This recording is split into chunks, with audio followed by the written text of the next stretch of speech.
I'm not a movie reviewer, and I'm not planning to become one, but what I can tell you is that the critics are wrong about the Mortal Kombat movie.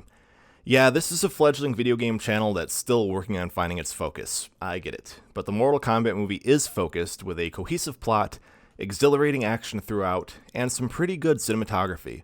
I'm making a one-time exception to deviate from game content on this channel in order to tell you why you shouldn't sleep on the Mortal Kombat movie. As a newer content creator without a lot of YouTube experience, I'm not sure what I can legally show from the movie. Given that it's still in theaters and streaming, I'm going to use some footage from Mortal Kombat 11 as a stand-in. With that said, let's get into it. In contrast to the original 1995 film, this movie doesn't begin with a handful of fighters on a leaky boat who are going to save the world. A handful of people on a leaky boat are gonna save the world. Exactly.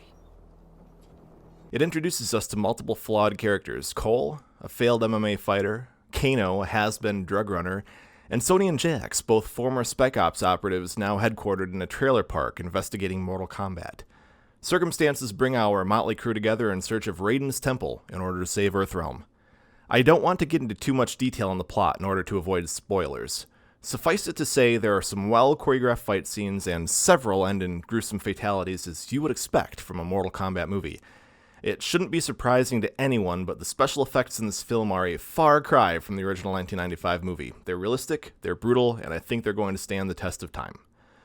So, where are the reviewers getting this wrong? I'm going to reference the first 3 reviews that I found on a Google search.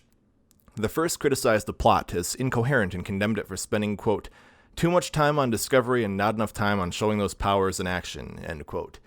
The second criticized it for, quote, grinding to a halt during a deadly long training/Destiny centerpiece that drags the film out to almost 110 minutes, and it ends with a whimper, setting up what feels like a franchise instead of providing a satisfying finale, end quote. The third was more positive, but was also critical about the perceived lack of a, quote, deep dive into the game series history, end quote. Let's address these. First and foremost, recall how the original 1995 film ended. Spoiler alert, the fighters of Earthrealm appeared victorious in their tournament, only to have Shao Kahn emerge and tell them it isn't over yet. That's right, the first Mortal Kombat movie and 4th live-action video game movie ever ended with a setup for a sequel. But in my opinion, neither movie committed a sequel sin here. We weren't left hanging in the middle of a story or waiting on a cliffhanger.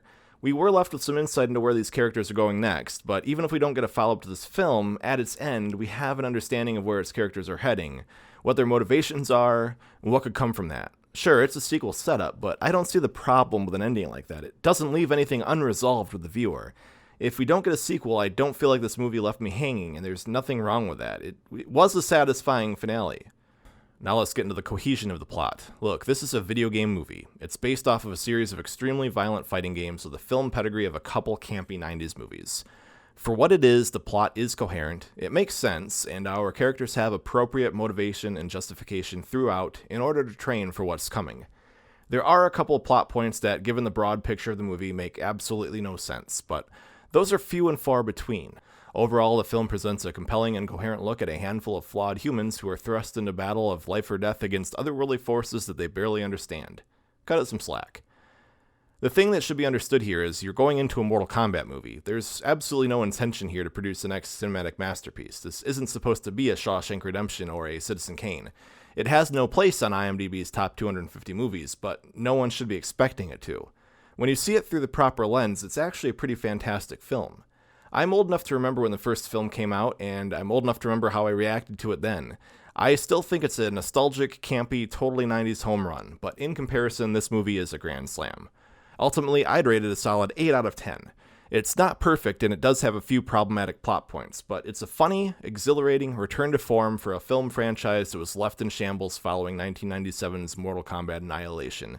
Fans of the franchise, fans of action movies, or anyone looking for a fun, albeit gory, story about some flawed humans persevering through terrible odds should absolutely check this movie out.